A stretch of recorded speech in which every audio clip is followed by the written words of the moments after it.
Hi everyone, I'm Rita Peterson with Everything Homemade, and in the middle of winter we are going to be hatching chicks out. Now instead of showing you putting them into the incubator then hatching, I am actually going to start backwards because in 4 days I actually have the first set hatching and I'm starting to set up the brooder.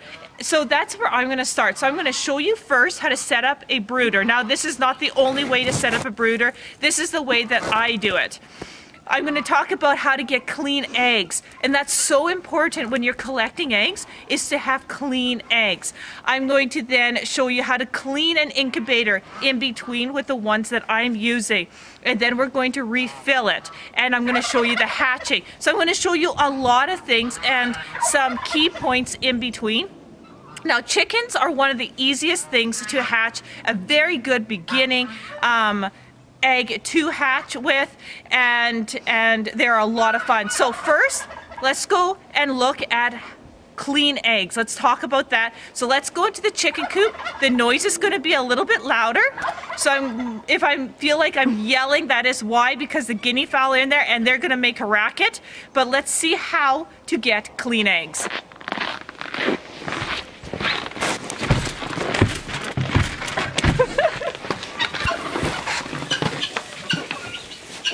Okay, so we're in the chicken coop here, so take a look here right now. They're very happy hens, and that's the biggest thing you want, is nice happy hens. Now we use milk crates as our nest boxes, so take a look at these eggs right here. They are really nice and clean. You see that? It's because the nest boxes are clean with clean straw. And you'll notice over here, there's nice hatching eggs right here. Beautiful and clean. Okay, and we obviously have a hen right here that is going to hatch. Now let's see, or not hatch, sorry, sit. And let's see, yeah, I know. And she's sitting on eggs, and so she's gonna lay here. There you go. So, how do you keep them clean? The biggest thing about keeping your nest boxes clean is in the morning, early morning, before the hens hatch, is put brand new straw in the nest boxes. That way, overnight, they, we'll roost and poo in them. But in the morning, if you put clean straw in, your eggs are going to be 95% clean. And the key is just to keep it up. Every single morning, we do this between 6 and 7 a.m. is put brand new straw in, and the eggs come out clean. So that's the big key thing to do. And so those are the guinea fowl, and they're kind of making a racket in the background. And we have about 34 hens, and we have 3 roosters. 3 roosters of different breeds. There is 12 breeds mixed in here, so I'm not going to list them all. They are a farmyard run, happy hens. So that's really important. Okay, let's go over to the brooder box side.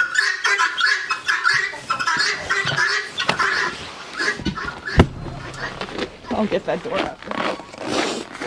Come on.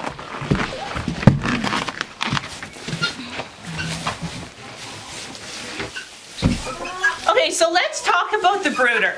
The nice thing, how we have our hen house set up, is you notice that there's all the hens on this side, all the chickens, okay? And so what we do is we have a board. We just squeeze by here. We have a board right here that we can open and close. And this morning, this was open, so the birds had both sides of the house. Now it's closed. And we are the end of February, and this will stay closed until they're let outside, because this side is the brooder side of things. And I love it because I can adjust the temperature. The window over there, up on top, right up there, we have open for ventilation when the brooder's here, but we have this window closed, so there's no direct cool coming right to here. But it is important to have ventilation in the bird coop. It's also very important, if you take a look, to keep your substrate of whatever you're using, to keep layering it. Now, you see the concrete right here? We do have the whole building on concrete, with a concrete floor. This concrete here, I believe, is 16 inches high. So as we layer, it keeps getting higher and higher, but it doesn't touch the wood and rot. So whichever the case or however you have it, you want a thick layer. That way you don't have a draft. Now, because we're in the middle of winter, we're about this deep. We got no draft coming. Okay, the other important thing is, go on that way, is we have a watermelon box.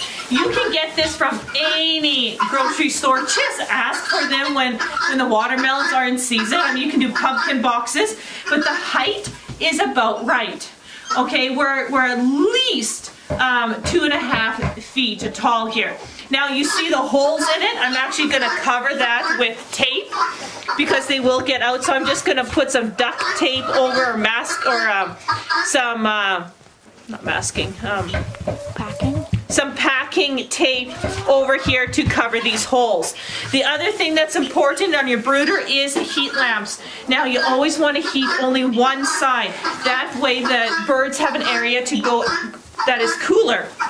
Now, I'm not a big fan of regulating temperature by thermometer. Now, you might think that's a really silly thing, but it isn't. I rely on the birds to tell me if I got my temperature right. Now, what do I mean by that?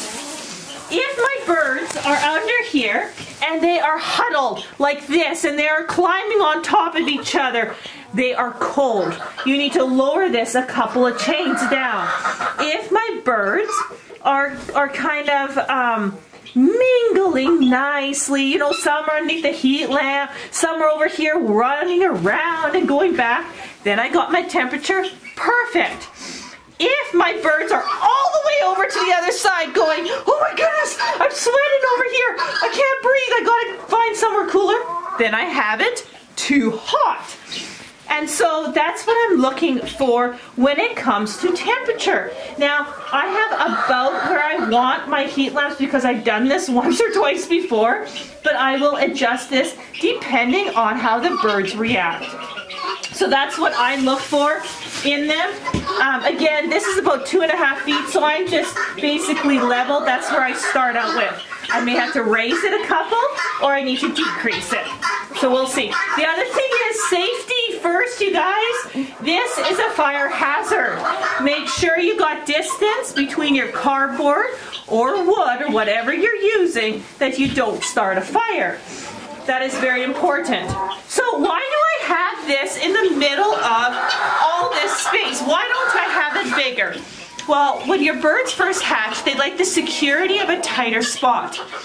This brooder will house my birds up until about 3 weeks of age. After that, my second batch will hatch out. What I do then is the 3-week-olds shouldn't need as much heat anymore.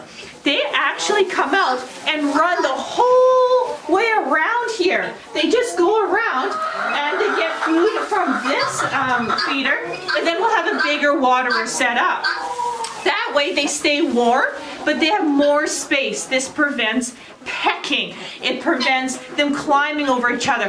And what I found over the years, if you keep your birds stuck in a too small spot, they'll just start to pile on each other, and they will start killing each other either through suffocation or not enough room to move around. Birds like to run around and have some fun, chase after some lettuce. Here they can zoom around. It's just, I like to see them happy, healthy, and active. And that's the big key here, and that's why we have this stage. Now, after this stage here, when they are 6 weeks old, we put them in the outside run, weather depending. If April's real nice, we'll do it sooner. If not, May 1st. And they go into a secure outdoor run, and they live there until I know their size is about this big, that I know they're safe, and they get mingled into the flock. So there's this 3-step process that we go through that works excellent, and our mortality rate is very, very slim. So that's the way that I do it. You can go on Pinterest and look up tons of other ways. Make it your own. Think about the spaces you have and what you need. The other key thing before I forget is you never want to have 90-degree angles. If you've got 90-degree corners, your birds are going to die. That sounds crazy, I know, but if birds are in a corner like this here, you guys, if they're in a corner like this and they all huddle, they will climb up over each other and suffocate each other out. If you got angled corners, nice and smooth, what that does, it basically makes them spread out and they don't just shove into the corner. It's a security thing, and you really got to pay attention. And that's what I like about watermelon boxes, is they naturally curve around. We don't got a tight 90-degree corner, which is really key, you guys, not to do that.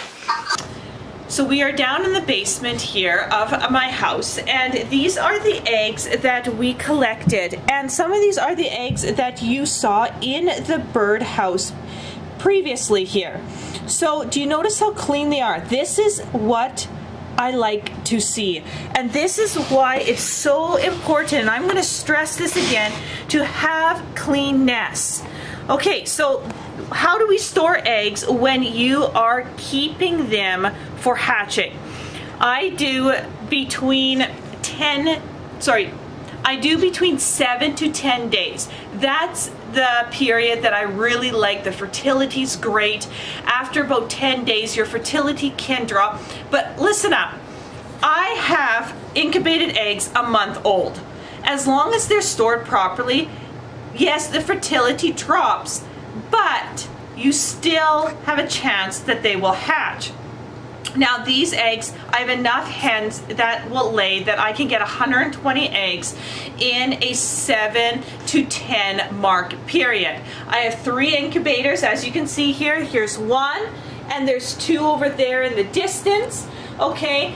All together, that makes 120 eggs. So I want these incubators 100% full and running at the exact same time. So that's my goal. Now, how do you store eggs? Now, if you take a look, eggs come in many shapes and sizes, okay, and colors, but that doesn't really matter. What I'm looking for is what I call the butt end. That's what I tell the kids. Remember to put the eggs butt end up, or the larger end up, okay? You see that this side here is larger and it tapers to the smaller end here.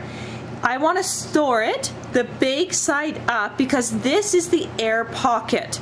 So that's where they're going to pip. They're going to pip somewhere around here. Now, pipping means that is the initial kind of crack that the chick will make in the egg. It's their breathing hole. So when they're getting ready to hatch, they will pip the egg, let oxygen in, and then gain some energy by absorbing their yolk, and then they will crack the rest around it. That can take up to 24 hours after their pip. So it's very important that you don't store the eggs this way. Otherwise, the egg can become sticky and come down into where their air sac would be, and then your egg or your chick could actually die in the egg. Now you notice that I am not shaking these eggs, I am gently moving it. Now when you have fertile eggs, you don't want to shake it. If you shake it, you can actually cause the egg to be infertile. So let's start going here. So I want to do the big side up, or like I said, how I tell my kids, the butt side up. Okay, some of these are a little bit tricky, but if you take a look at them, you can really notice the tapering or the pointier end. Now, because I have so many breeds of chickens mixed together, I get so many different kind of eggs. Now you can see this one is a little bit dirty, but it's not too bad where I'm gonna call it from my stock. I always save about 140 eggs because what happens is I start being picky when I start putting them in my incubator. So if I have one dirty like this and I have an extra one, I will replace it and we'll just eat this one. Now, these aren't going to go into the fridge But after 7 days, even 10, even a month, eggs that are not washed, they're totally edible. I would just crack them into a different bowl to make sure, but they're 100% edible. That's a nice, pretty, dark green egg to eat, so don't waste your eggs. Now, this one here is smaller. It's either from a silky cross or a Polish cross, or it's a new layer. Right now, I'm going to put it in here. If I had a choice of eggs to pick, if I think it's a newer layer coming on, I will not include that in my incubator. I will replace it, because if they just started laying, the chances of it being infertile is higher than if they were laying for about a month and a half. So those are just some things that I mentally think about. But right now, all the big side is up.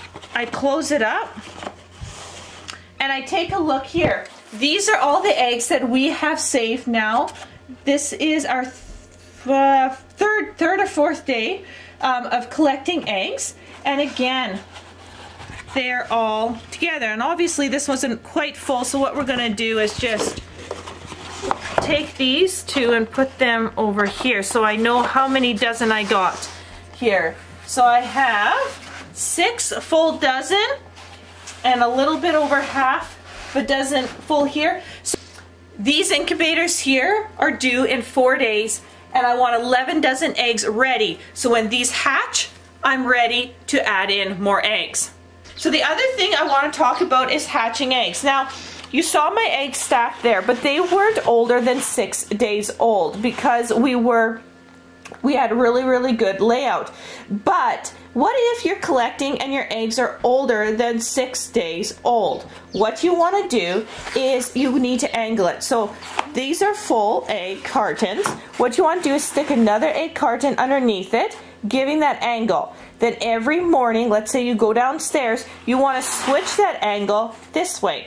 So you're constantly moving your eggs back and forth, which helps the egg yolk not to stick. And you don't want them sticky.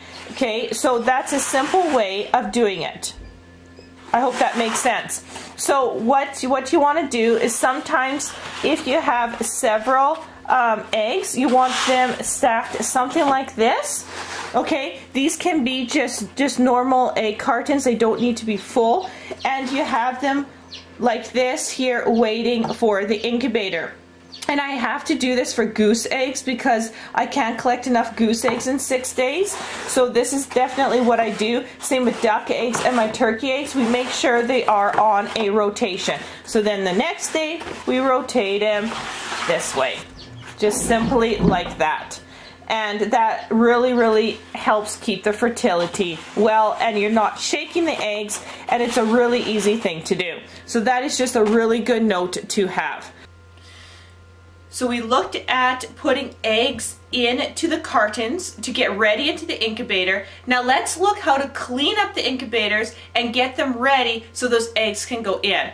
Like I said, I'm kind of doing this a little bit backwards, but a lot of this information I'm giving you ahead of time because there was plenty of questions the last time I did duck incubation and filmed it. So I'm covering a lot of questions in doing this backwards a bit, okay? So I have just finished a hatch and we got lots of cute chicks, but I'm going to start with a dirty incubator. What do you do? How do you clean it up? So let's take a look.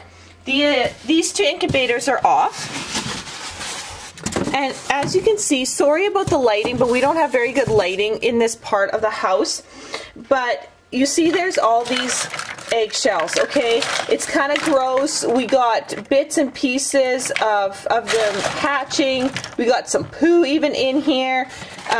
Underneath here, it's pretty gross looking. How do you sterilize this and clean up these particular incubators? Now, this is what I do, and I'm going to actually show you what I do. So there's a second one right here that we're going to clean up. Again, the same thing. So the biggest thing with these incubators here is you never ever want to wash the top. The top should never really ever get dirty. There is no reason for it to get dirty, so you don't worry about that. That also has the critical motor, the heater, and everything. You do not want to make that wet. What you want to concentrate is on the base. And so I'm going to head up with one of the bases to my bathtub, and I will show you what I do. Stop. So I brought up the base, and right now it's just sitting on top of the toilet because my bathroom is very, very small. I have a toothbrush over here, I have some paper towel, and I just have ivory dish soap. That's what I use to clean it. And I just have a coconut pail that we use outside because I'm going to put all the eggshells in here and then feed the eggshells off to the pigs. So very, very simple. Let's get all these eggshells out.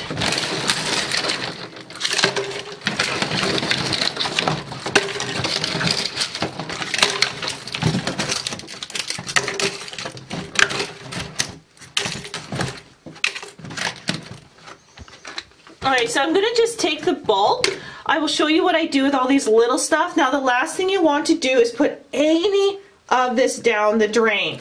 So what I recommend is you guys get like a screen for your bathtub, so when you are draining your bathtub, the eggshells get caught in the screen.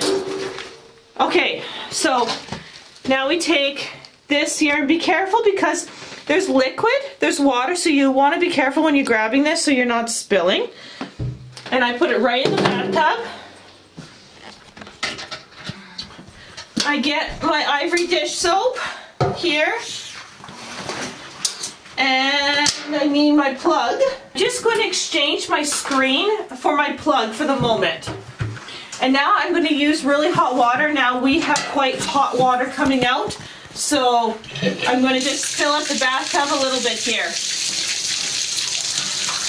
So while that's filling, I want to remove this part of the incubator, and I want to just start to soak it in the hot water.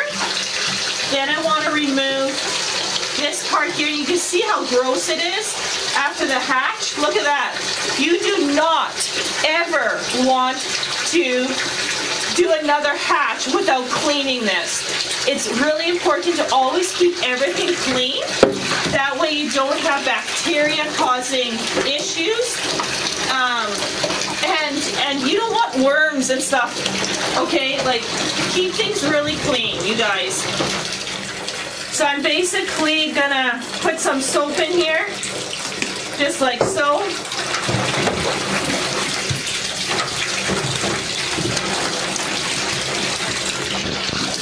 And I'm gonna take my toothbrush, and I'm gonna start scrubbing my incubator here.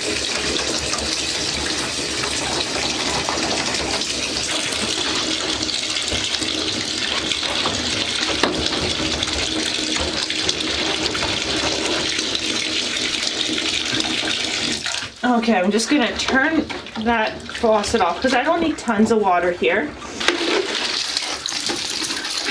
I'm just going to rinse this for a second here once more. So you can see I missed a few bits there and here, and this here will come off when I rinse it. Really scrub that. Like I said, it's really important that you clean this. I've seen some really gross incubators from other people over the years, and it's really, really important that you take this step and clean it.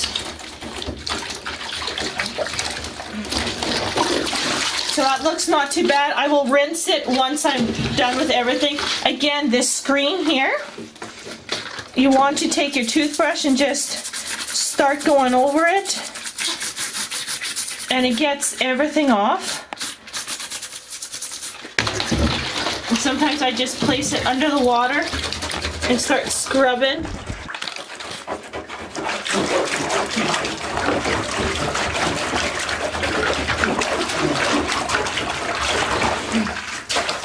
Turn it around, scrub the other side.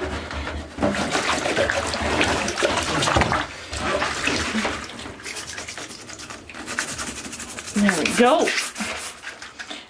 See, nice and clean. Got a little bit up here. There we go. So the rest of this will come off once I rinse it off again. There we go. Okay. So that's looking really well, really good. There you go. So I'm going to put that off to the side for a second. Now, this is styrofoam. So when the styrofoam gets wet, you have to run your incubators 24 hours before you put in your eggs, because the styrofoam will hold some water in it. And what you do is when you run the incubators for that time, then you will dry out the styrofoam quicker and the humidity will get back to normal. So I'm just going to grab some water here. I'm going to try to get some of these eggshells out. And then I'm basically going to start cleaning up here.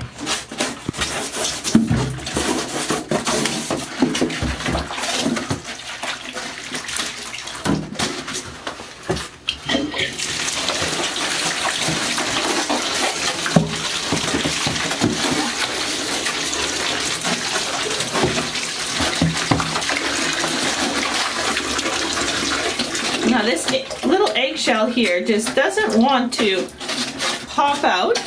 They kind of like to stick once in a while. So I'll just kind of help it out there. Same with that one. Come on. Okay, so it does, over the years, it does get stained a bit, but it's clean. I know it's clean. There's no blood. There's none of that on here. And my chicks are very healthy when they are hatched. So I'm just going to give this a rinse a bit here.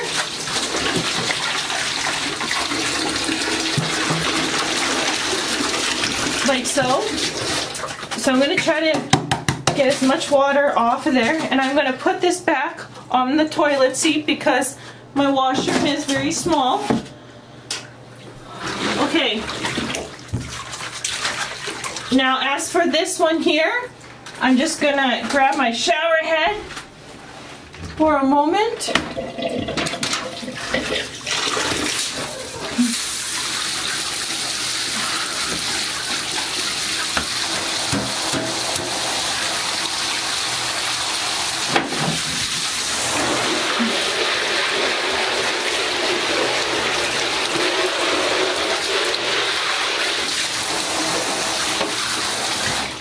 And there we go. So I'm just going to shake that out for a moment. And I'm just going to put this back together.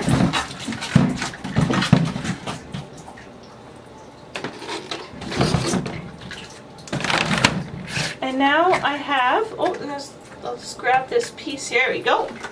And now I have a nice clean incubator. So I'm going to do the exact same process to the second one. But first I'm going to get this one all ready and turned on so it can run for 24 hours. So we're going to just set this up. I'm not going to add any water into the trays. I want this incubator to dry out. So I'm going to actually just turn it back on here. And let's take a look here. When you turn it on, it just starts going through temperature, humidity, and this here, you probably can't see it on the screen, but I'll just read it out to you. The humidity here, it's already reading at 72%, and that is extremely high. I'm now going to pop this little plug right here off, because then it kind of releases the humidity. So I'm going to run this for 24 hours and then I'm going to put the eggs in. So the next step is to get the eggs into the incubators. Now the incubators are just perfect. They're actually running at a 20% humidity. Once we add in the water, it will only take a couple of hours to reach that humidity. You want high 40s or you want low 50s is the best humidity that I find for chickens. as up until you have them up until lockdown. Now, lockdown is when you take the eggs out of the turner and you up the humidity and leave the incubator so the eggs can, or the chicks, I guess, in the eggs can get ready to hatch. So let's start here. This is a turner right here. Obviously we plug it in, that way I don't have to turn them. Now, one thing you want to remember is in your incubator here, there is a notch right here, and that's where the turner cord comes out, and you want that to be on the side or closest to where your plugs are. The other thing you want to remember is that these are your trays or indentations where you pour the water, and you want the mechanism of the turner to be here because it has that gap so you can fill without moving the turner. So a couple things to keep in mind. That's why you notice that the lids are in different directions. Okay, so you have the lids in different directions on both these incubators. That's because of my plugs and how my plugs are associated with that incubator. Okay, back to the turner. Now, on my first set of hatching this year, I noticed that the green eggs hatch way better than some of the lighter colors. So I have pulled out all the whitish eggs. So something like this seems to be not being fertile, and it seems that I am lacking a rooster. So my fertility is not as high as I would have liked, but I also, my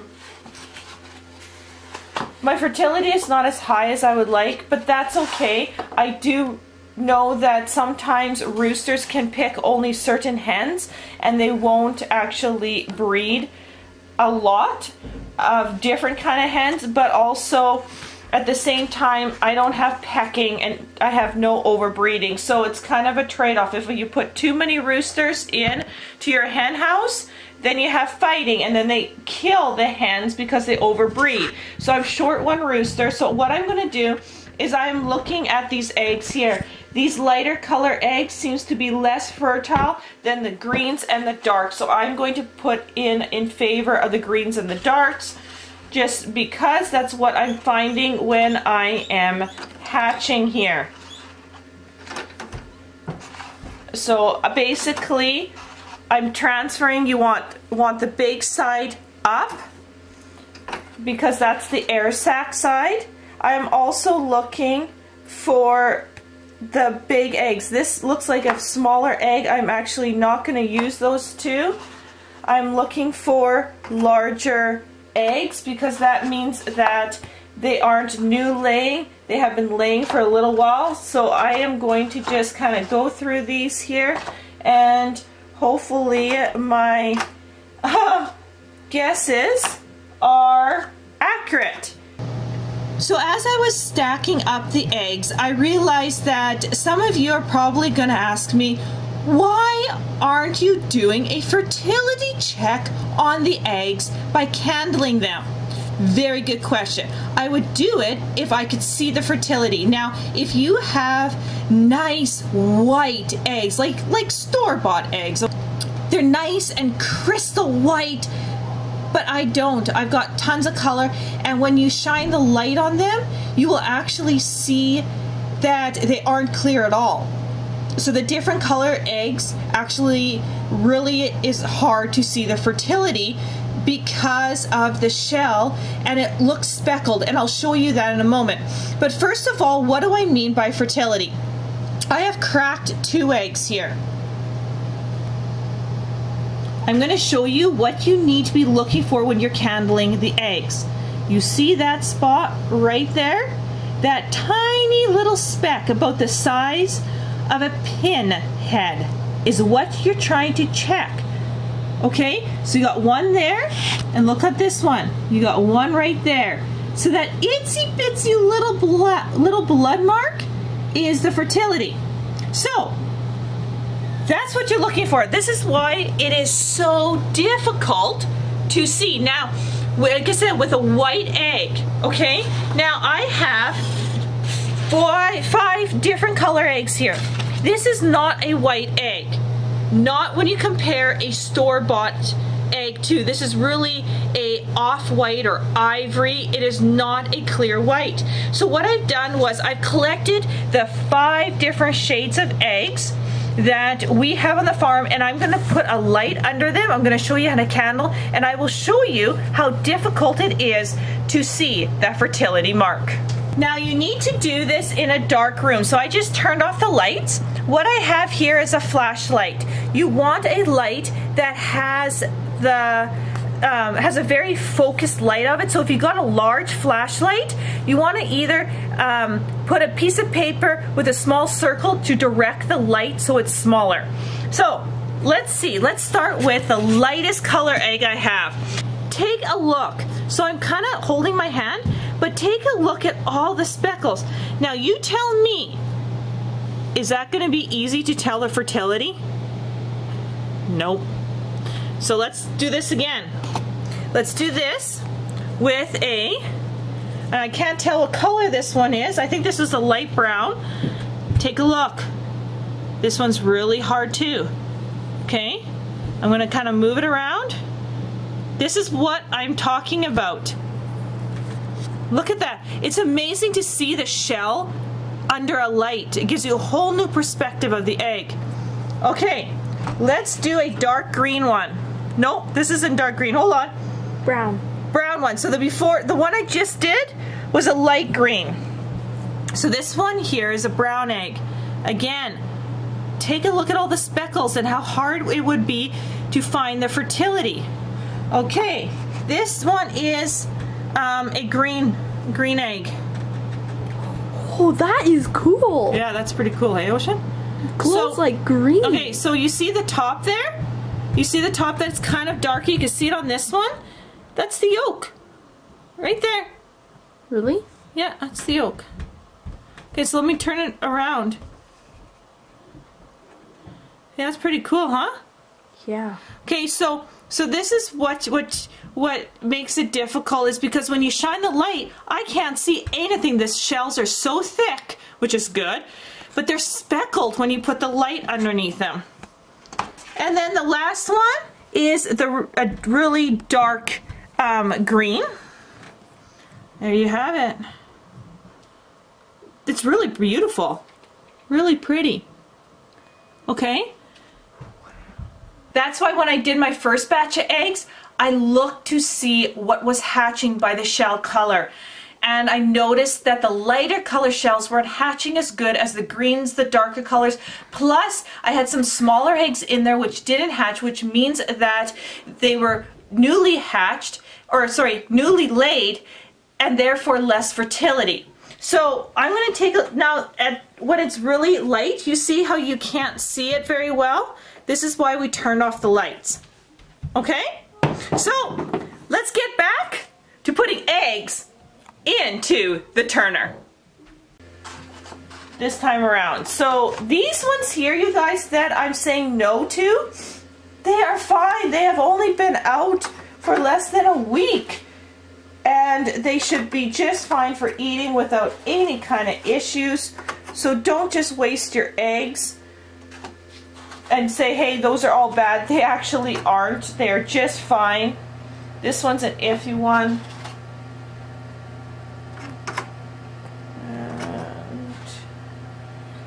I'm going to get rid of that one.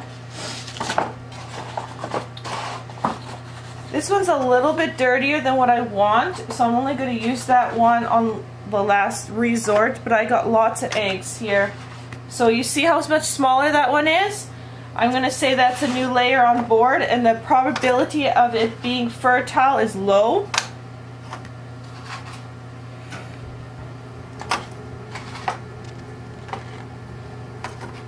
Okay, I'm just going to grab some more eggs here. Okay. So I'm going to grab some more green.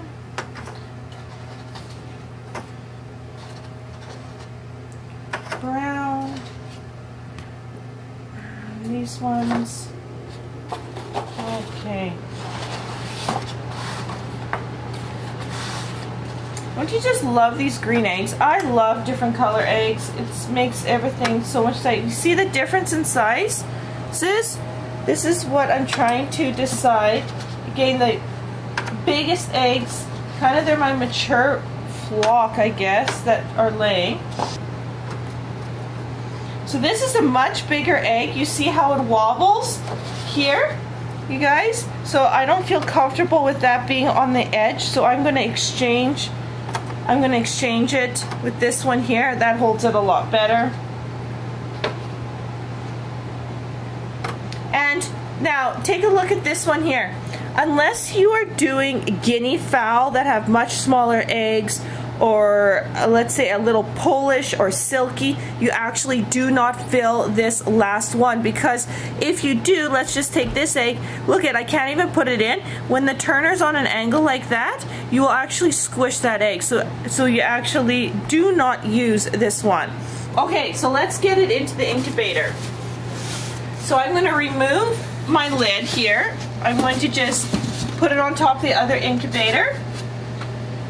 Now with these here, you gotta be careful, okay, that you don't twist these turners. I'm gonna put that in there, nice and gently.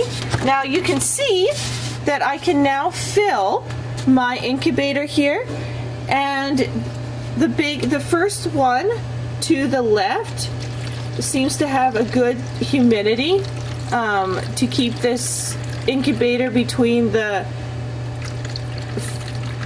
between 47 and 52%. So that's what I want. And let's say it doesn't. Let's say I fill that one and I'm only like 30%. Then fill in either the last one to the right or the next one over, but only go halfway. It doesn't take much more water to up the humidity about 10 degrees. Okay, and I need to go this way. So I'm going to line up the cord here. So now the cord comes out and we're good to go. So this reading is going to be skewed for a couple of hours. So the humidity reading is not accurate for at least a couple of hours. So right now, it's the morning. I won't actually rely on this humidity until either noon or supper time, just to make sure. If by the time I go to bed tonight, it's not high enough, then I'll bring it up. Okay, so we'll do a double check. The other thing is I'm going to put in the plug again that I had pulled. And we're good to go on this one. So for this incubator, I'm going to do the exact same thing as I just did. So the other thing we need to talk about is temperature. Now, chickens are 21 days from start to hatch. So from the first day to day 18, you want 100 degrees Fahrenheit. Then on lockdown, on the evening of day 18, I bring my incubators down to 99.3 degrees. Now, why 0.3? I actually want 99, but with these incubators, because they fluctuate a couple of degrees, if I put my incubators at 99, my temperature may drop to 98.8, and I don't like that. So I have my incubators fluctuating between between 99.3 and 99.1, and that works awesome. The other thing is on lockdown, then I up my humidity to around 57% to 63%. And what that happens is the extra humidity softens the shell some more. The decrease of temperature also plays in that part of softening the shells. When they hatch, they dry off quicker. So you want to just decrease it. Like, I'm not decreasing a lot, but that slight decrease really helps with the hatching. So these guys are set at 100 degrees Fahrenheit temperature. They are going to be around that 47 to 52% humidity once the humidity gets to the proper, and literally every 3 days you're going to add water to it. So really check your humidities. You do not want it to drop below 40. Keep checking them every single day and you'll be good. Otherwise, basically these will do their thing in the incubator. We are going to go outside now. We are going to take a look at the chicks that actually hatched before these ones, and I'm going to talk a little bit about the brooder. Okay, you guys, so let's take a look at the brooder. Now, Ocean's got a little chick here. We got Meadow here. She's my 17th month old. And I have Grace here. So, take a look. Now, I'm sorry that this is glowing red because the heat lamps are red, so my screen obviously is going to go red, but I need the heat lamps. So this was the hatch that happened 2 days ago. And they are huddling to the side because they're going, oh my goodness, she is showing me, oh my goodness, there is something big and black, which is my camera, and I'm scared. But normally they are nicely arranged. We got one over here that's sleeping. You see how they look sleeping? Whenever they sleep, they always scare me because they look like they died, but they're not. That little guy's just sleeping. He's just fine. Anyway, so this brooder works really good. You see how spread out they are? Now, if I wasn't here, they would be more spread out all the way. They're just kind of a little bit freaked out with my camera. But you see that I have 2 food trays and I have a waterer right in the middle.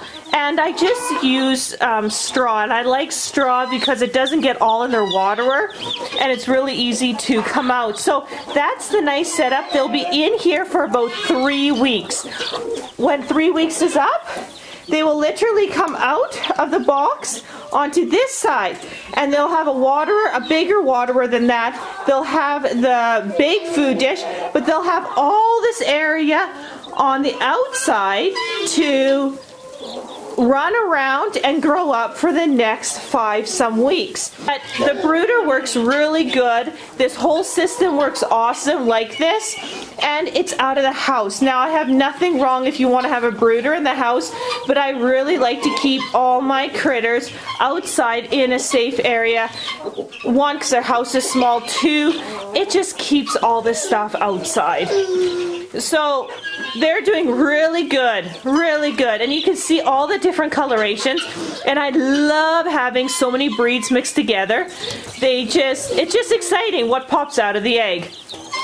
So you can see here, we have Ocean showing the little chick she has. Let Meadow look, and we have Meadow here who's just discovering new life.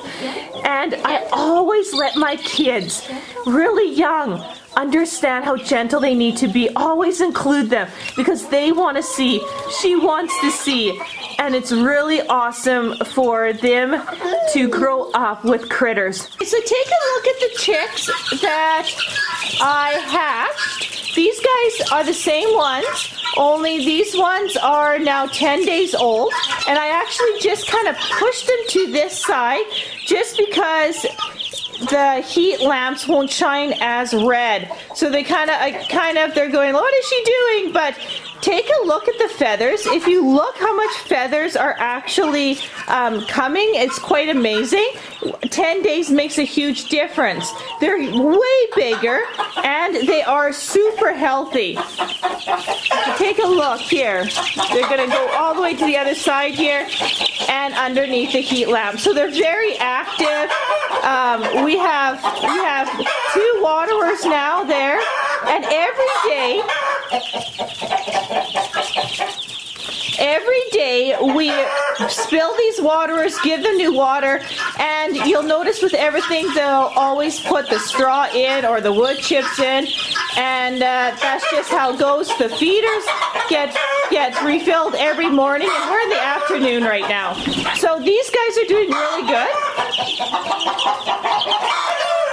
And it really sounds like in the background here, we got some chickens there who laid an egg.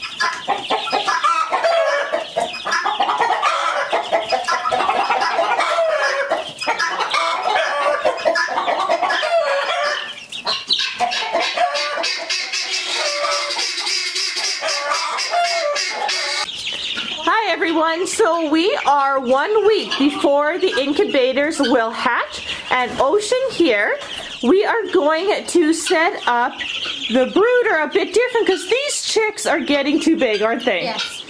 So you can see that they have outgrown this brooder and they need to get weaned from the heat. Now I've turned off one of the heat lamps and you can see, so I'm weaning them off the heat.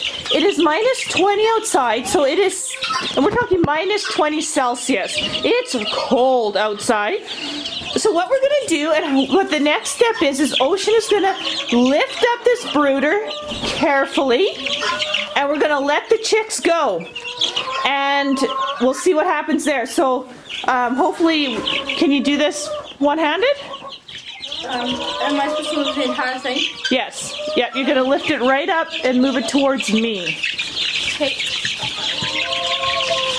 Just let them, I'll grab this side. Then go underneath. There you go. Oh, and we hit a waterer. Yeah, I'll get that. So there you go. A little more clumsy just because we got one of us filming, but we'll get that water put back up. Now what's going to happen is they're going to be terrified for a couple of minutes because they're just like, whoa, what happened? But they'll calm down. We are not going to move their water and food right now. We're going to keep this heat lamp on because they will still, and I want them out of that corner. So I don't want them to stay in there. Once we move, they'll disperse. What is the danger of that corner, you might ask? It's cold. That cement at minus 20 right now is frosted, and I don't want the birds to get a chill. Do you see how they kind of relax a little bit more? They're not all gathering, they're kind of spreading out. They're going, okay, hey, this wasn't so bad. We even got a few right here. Look at how cute they look. So they'll be doing just fine. But I do want to keep that heat lamp on so they know where warmth is. And that's really, really important. Now they have all of this room. And we'll move this cardboard box. And of course where I'm standing here. So they've got tons of space. So now I'm going to leave them for 5 days like this, and every day I'm going to raise this heat lamp higher and higher to the point where I'm going to turn it off. So that way, when the eggs hatch, I'll put back the brooder, we'll clean all this up, we'll scrape this, put fresh straw down, clean it right up where it's nice and clean for the new chicks, put both heat lamps just how we had it set up before, but these chicks will be running the circumference around the brooder outside, while the new chicks will be inside the brooder with the heat lamp. And you can see how well feathered these guys are. They've got lots of good feathers, and it might be minus 20 inside, but I think we're probably plus 3 in this whole coop right now, but they also got a warm spot under the light. So that worked out pretty good, Ocean. Yes. And like I said, we will also go from these tiny waterers. We'll grab the big waterer in the storage area. Kind of like what the baked chickens have here. We'll throw in a big waterer. And where Ocean has there, we'll move this pail. And now they got a hanging feeder. So I'm not going to right away take the food away where they used to. I'm going to give a slow transition so they find. And once we're out of here, like I said, they'll start dispersing and figuring things out. So it's time for lockdown. Now that is a critical time to really understand what to do. So 3 to 4 days prior to the date that you have on the calendar that you have marked that say, hey, this is the 21st day, this is hatch day, count 4 days back. That's the day that you want to do lockdown. Now, I am going to try to do this the best that I can because I don't have any of my children at the house right now. They're out doing firewood at the neighbors, and we need to get this done, so I'm going to see if I can do this at the same time filming, and I've got my little helper here in the basement, don't I? And so we're gonna see if we can do this. So basically what you want to do is, I actually don't turn off the machine. I want to make sure that my trays are filled. I will fill the first tray and the last tray in here. That will give me to a 59 to 65% humidity, and that's what I want. I want to make sure my plug is closed, and basically after I take the eggs out of the turner, then I'm going to fill, then I'm going to put my lid back on, and then I'm going to decrease the temperature here from 100 degrees Fahrenheit to 99.3 Fahrenheit. I'm going to decrease it just a little bit, and that helps the humidity to stay high, but helps the chicks to dry off faster. So the first thing I'm going to do is I am going to lift this lid. Like I said, I'm doing this one-handed, so if I'm a little unsteady, that is exactly why. So you guys, you don't gotta be crazy silly about, oh my goodness, they're gonna cool off, they're gonna cool off. Take a deep breath. Calm down. Mama hen gets off her eggs once in a while too, to feed and to eat and to drink some water. I guess feed and eat is the same thing. But anyway, she has to get off too. So they're not going to cool off in a matter of seconds. So they're beautiful eggs. At this point, I'm just taking a good look at them. I'm looking because sometimes I have in the past had eggs that will pip really early.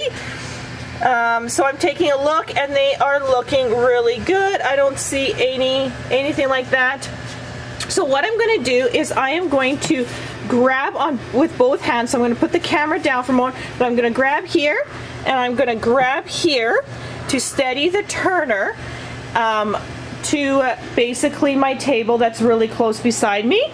And I'm going to unplug my turner because the cords are really short. So I got to unplug that so I don't have my turner fall to the floor here.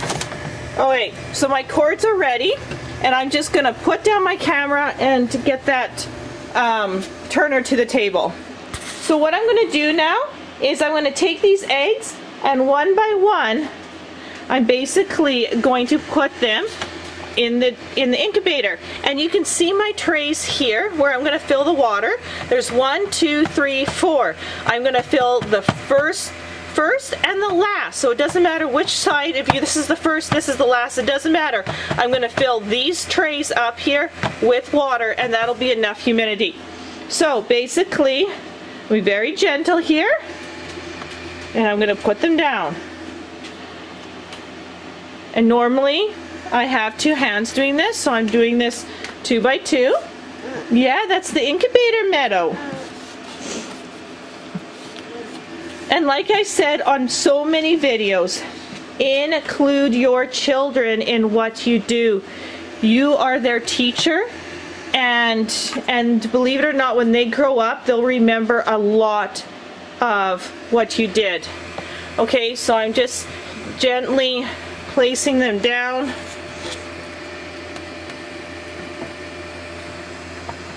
I want to also spread them apart,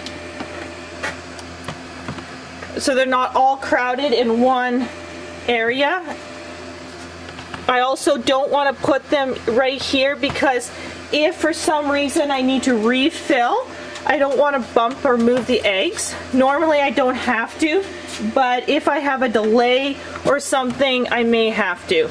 You want to keep that humidity high, because what happens is that humidity makes the shell soft, and that's what helps your chicks to get out of the egg.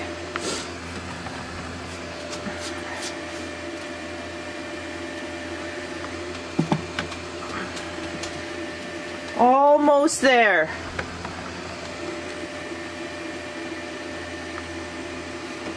I'm just gonna put a little bit in there.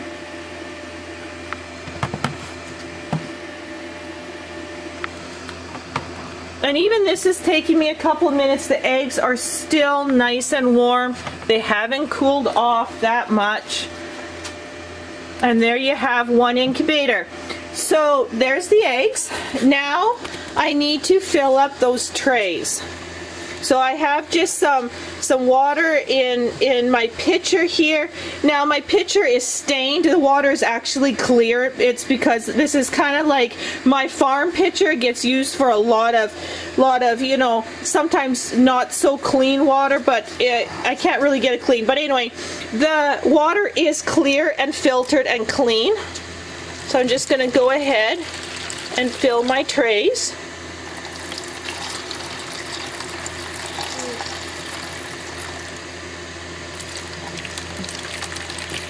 And it's just like I said, a big question that asked me on the other video was, is the water at room temperature or is it hot water? Just at room temperature, not ice cold and not hot. So what I'm going to do now is put my lid on my incubator right here. And that went a little bit cockeyed because I'm doing this with one hand. There we go. Okay, so right now what I'm going to do is just twist my incubator because I had it that direction because of the turner plugged in. I'm actually just going to gently move it here so where I fill is at the front. And then I am going to use the button. There's an up and down button here. If you hold it, you can change the temperature. So now I'm going to change it, like I said, to 99.3. And I will just explain this again. Is why 99.3? Why not 99.5? Or why not 99? Why 99.3? The issue is that with these there's fluctuation in temperature. If I go 99, it will fluctuate from 98.8 to 99.1. I find that too cold. I want it the heat to kick on so it doesn't go below 99.1, and I want it fluctuating between 99.1 and 99.5. That's the whole science behind this, okay? That is why. And I find with these there's a little bit of fluctuation. Not much, but a little bit. So now what I do with these turners here, they are very fragile, so you want to treat them with respect. And what I do is I have 3 of these incubators, and I just simply take my trays and I put it on top of the boxes because I'm going to use them right away. And you notice these you notice these 5 boxes. They're all for the incubator, so when I'm done, they all neatly store up here. And because, you know, they're expensive, so you want to take good care of them. For now, I just put the used trays that are done up here because right back to back, I'll be doing another batch.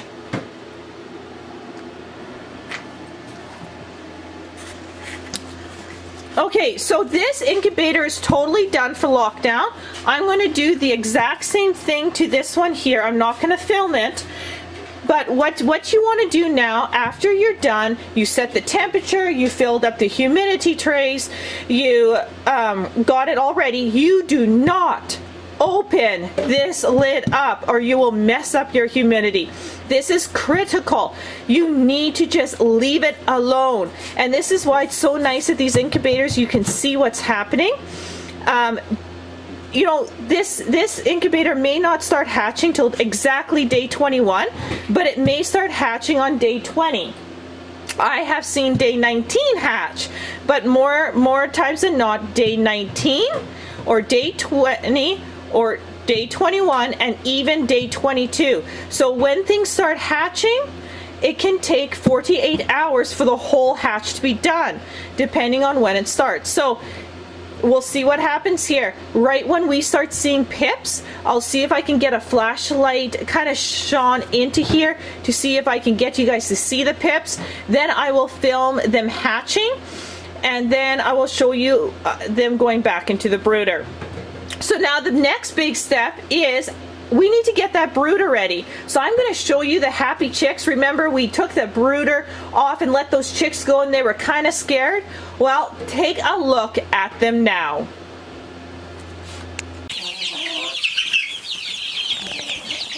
So take a look at the little chicks. They are happy and content, and they are doing well. You can see the brooder box in the corner that's just set there off to the side. They can't actually go in the back of that brooder box. The feeder's there, and you can see how happy they are. And this is really awesome because they got lots and lots of space to run around. Now, I had decreased them on the heat because it was really warm outside, but I have 2 heat lamps on right now because it was brutally cold. It was minus 27 degrees Celsius, feels like minus 32 degrees Celsius last night. So I did turn on the heat lamps to keep them warmer. So I probably will have to set up a 3rd heat lamp on the outside of the brooder just to keep these guys warm. Otherwise, within 2 days, we're going to set up the brooder again for those chicks that are going to hatch in 2 days.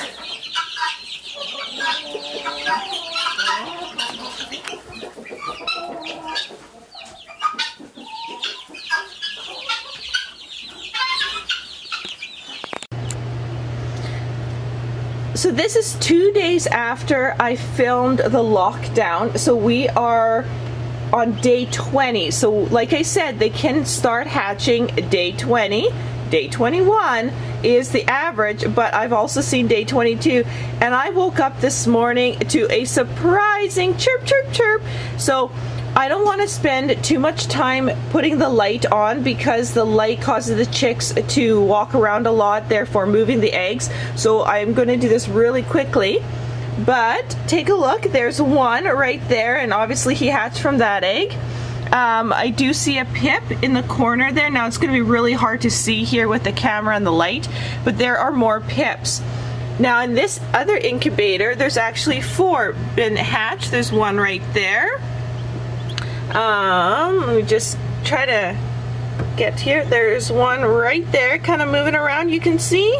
There's another one in the corner. There's actually 4 in this incubator, and there's more pips. Now the thing is, I don't want to lift up the incubator, but you can see cracks in the eggs, and those are called pips all over the map. Now that is pretty cool. That they are hatching. We're at 61 degrees humidity. We are 99.3 Fahrenheit in temperature, and so they're hatching wonderfully. So that is a really good sign. So as today goes, they're going to continue to hatch. Now when you see a pip, that doesn't mean that they're going to hatch within the hour. A pip, they pip and then they absorb their yolk. That can take 24 hours. Okay, it can be less, but that pip is symbolizing that they made an air pocket, but they are still absorbing the yolk, still working on getting out. So don't panic. And I didn't get a chance to check the incubators last night before I went to bed because we had a whole bunch of issues because it was minus 34 Fahrenheit, minus 34 degrees outside. Some vehicles wouldn't start, so we were jump starting some vehicles. It was just a little bit of a chaos mess, so I went to bed without looking, but obviously there was some pipped. So this is a really good sign. And I will check again tonight. We'll do a final count. Now we have got to get that brooder set up because by tonight anything that has hatched I will actually take out really quickly and put in the brooder so they don't fling the eggs around. Hey everyone, we are back in the brooder side of things, and so we got to set up now the brooder box for the new chicks that are hatching. And Ocean here is going to... I'm going to pitch up a layer of the ground where the chicks were so that we can put down fresh straw so there's no poo on the ground where the new chicks will go. That's right. So she's going to work slowly so you don't freak out the birds, and she's just going to lift up a slight layer here of straw. Now it's a little bit hard, just like that. So you see that layer? That's what she's going to pick up, and she's going to put that into the box.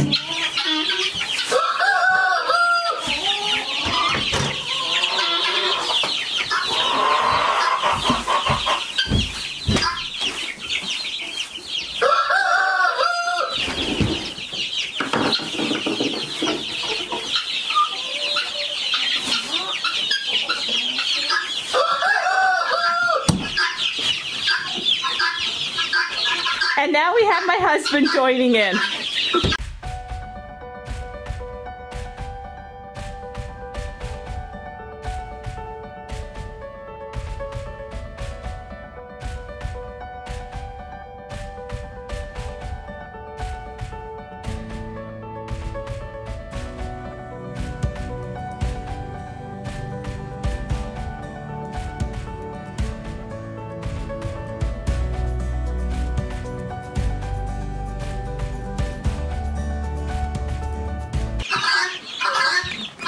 So my husband here, we're just gonna put in a hook in the ceiling, and that is to hang the heat lamp for the larger chicks because we're experiencing some really cold weather here, just so they have a warm spot in the chicken coop.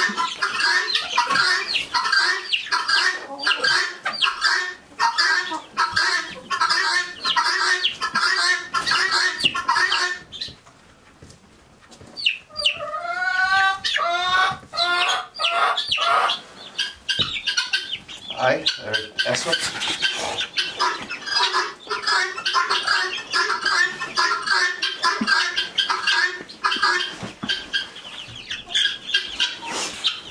And Jane.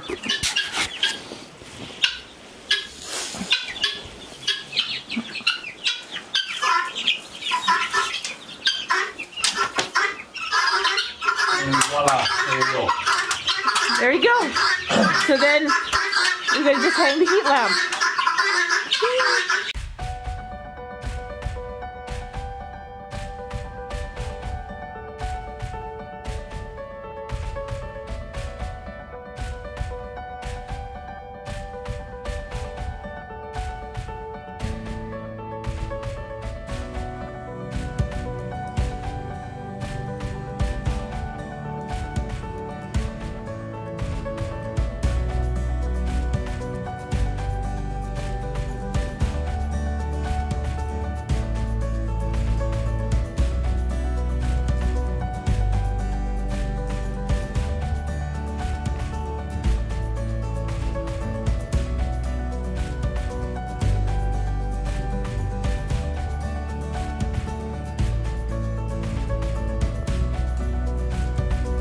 The next step is to get the brooder set back up.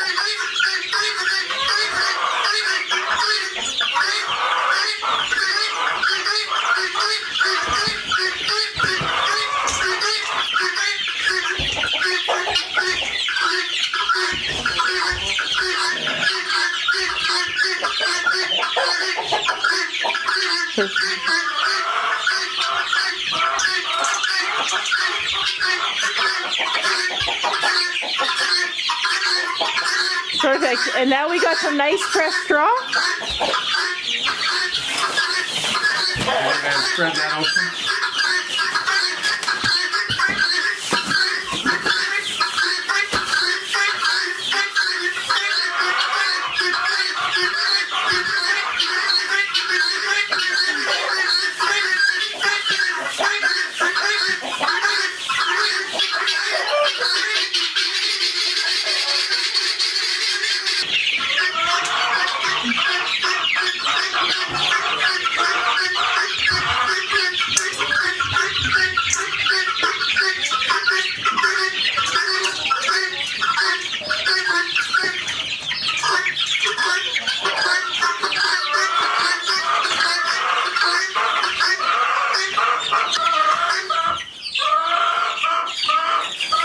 Gonna have one more ass hook and we can just hook it on the chain here.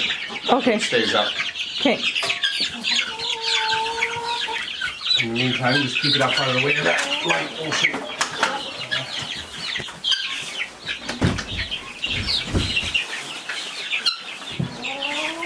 So while John goes and gets another S hook to hold this up, Ocean's just going to hold it. And so the next step to this brooder box is just adding in the food and the water, like we did beforehand on the first time that I showed you the chicks, the first set of chicks in the brooder. So we're going to do that when we take out the chicks out of the incubator and into here. Otherwise, this is all set up. We have the waterer for the bay chicks on the outside. We have their food over there hanging. And they have the whole entire circumference. Now, they're back huddling here in the corner for the moment because they're kind of like, well, what are you guys doing? But they'll be investigating here again. So this is a really good technique when you want to hatch multiple chicks multiple times, but yet give them nice space to run around. So we are the evening of, so we're about 10 hours from last time that I showed you the incubator, and look at all the chicks. There is only one in this incubator and there is lots here, but it is going to be so crowded in here. Eggs they're going to push around eggs. We need to put our first batch into the brooder. So take a look at this one also. Now the only ones I'm not going to take if they're wet or newly hatched, like this black one here. It looks like he's only been hatched a couple hours ago, so I'm going to leave him in. When I'm doing this, I'm going to pick the ones that are the most fluffy. Now you'll see lights here because we're in a dark area, and this is how I see in my incubator. This is a really cool light because I can put it around my neck. But what I'm going to do is do this as quick as I physically and possibly can, so I don't shock and I don't drop the humidity. Then I'm going to check. First, I'm going to check here, and we're at 75%, so we're good humidity. And this incubator's at, the drum roll, 72%. So we're both really good. I shouldn't have to add water.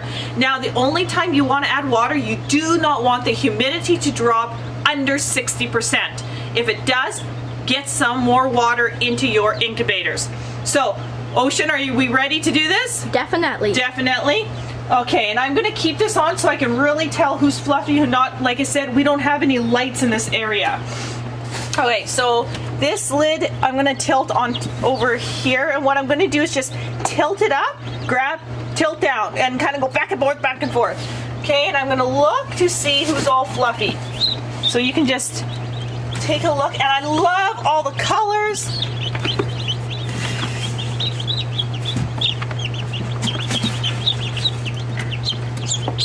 Whoop. There you go, guy. Okay, let me just take a quick look. I always want to look with the incubator closed. And I'm looking for fluffiness. I'm looking for this wonderful fluff. If they're silky, let me give you a quick example. Which little chick wants to be an example? This little guy. You see the difference? Difference in fluffiness here?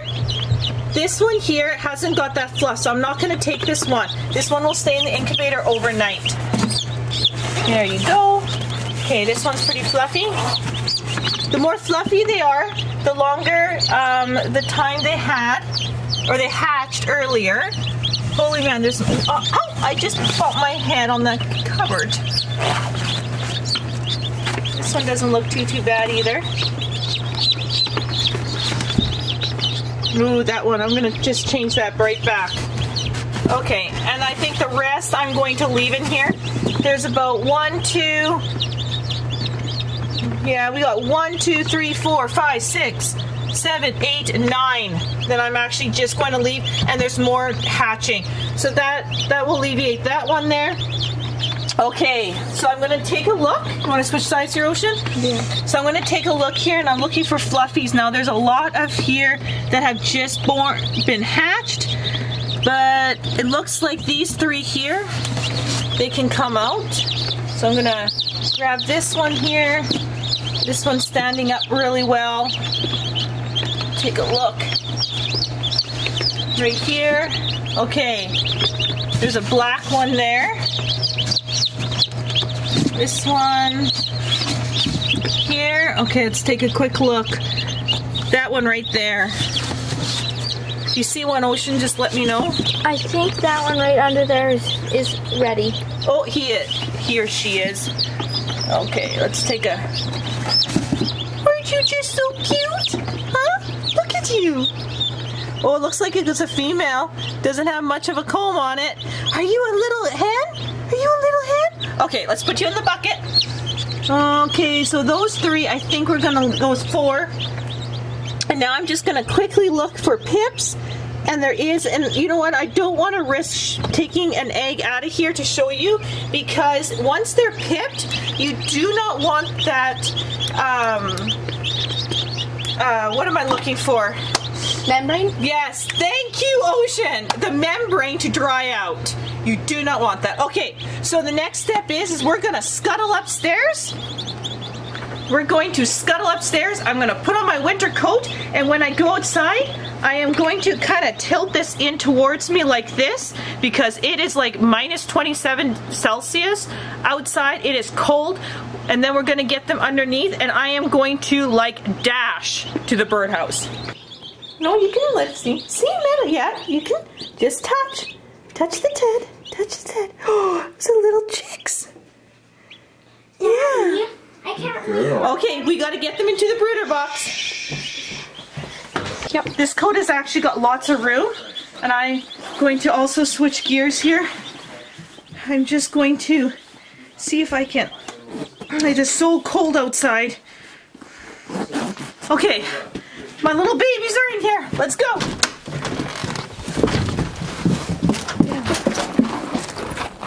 Good boy.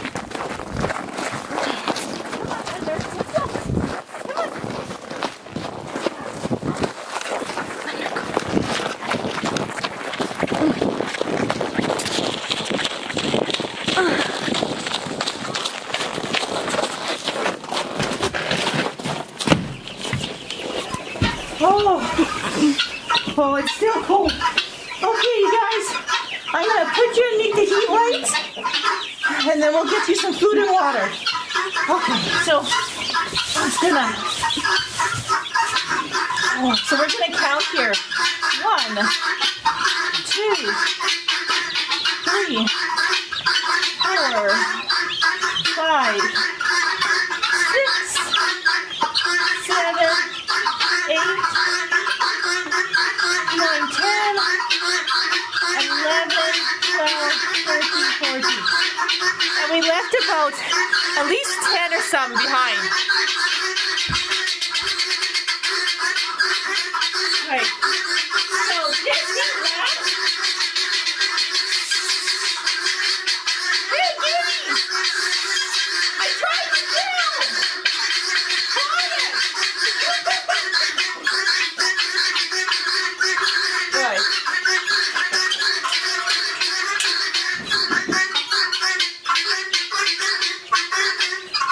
There you go.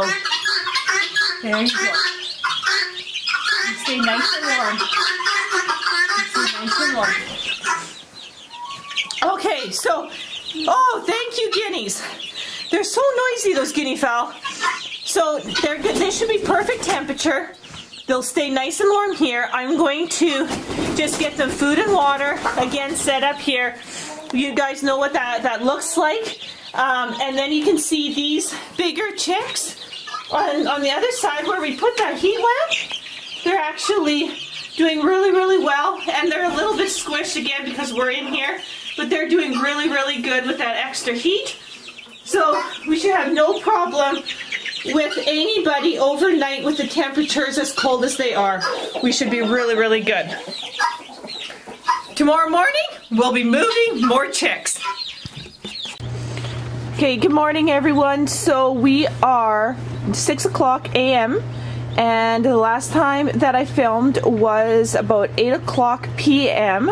yesterday evening when we did the first chicks that we took out. So Ocean here, she's got her light on as you can see, and we are going to grab some chicks. All the chicks that are fluffy we're going to put into the bucket again on both incubators and take them outside. Are you ready, Ocean? Yes. Okay, let's do it.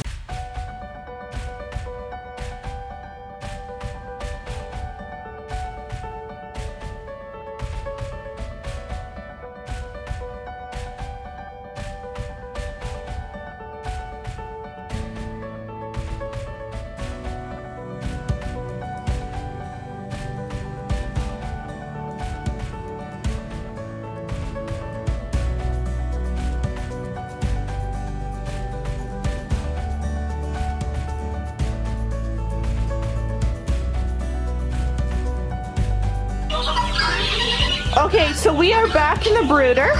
Ocean's got the chicks. She's going to add them to the other chicks. So let's count. And these guys are doing really good. Really good.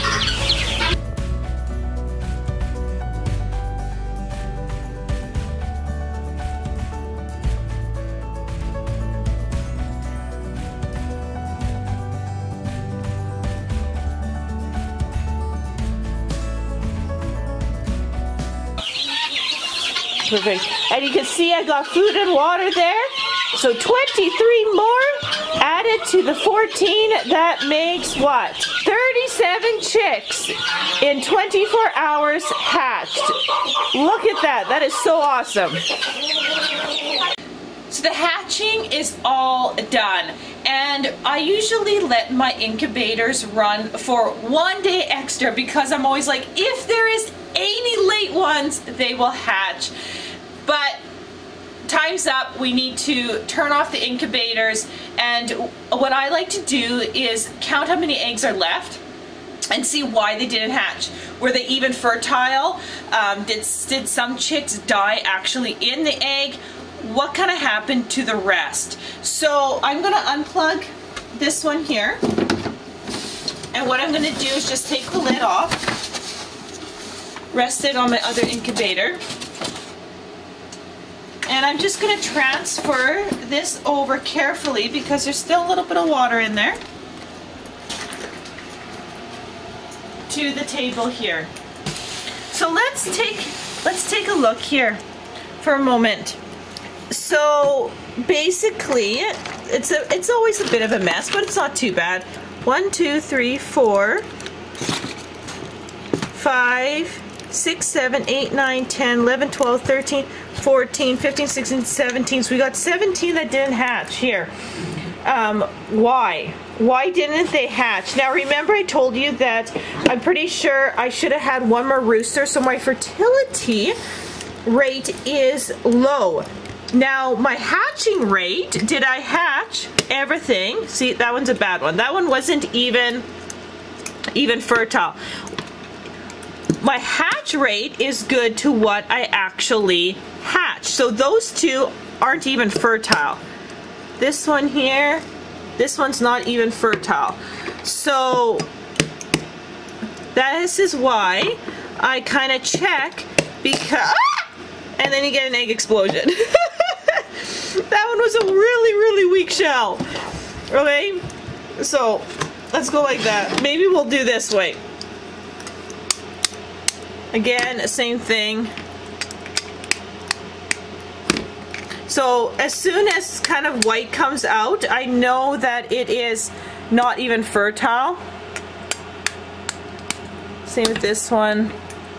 So far, everything that was hatched, or everything that was fertile hatched.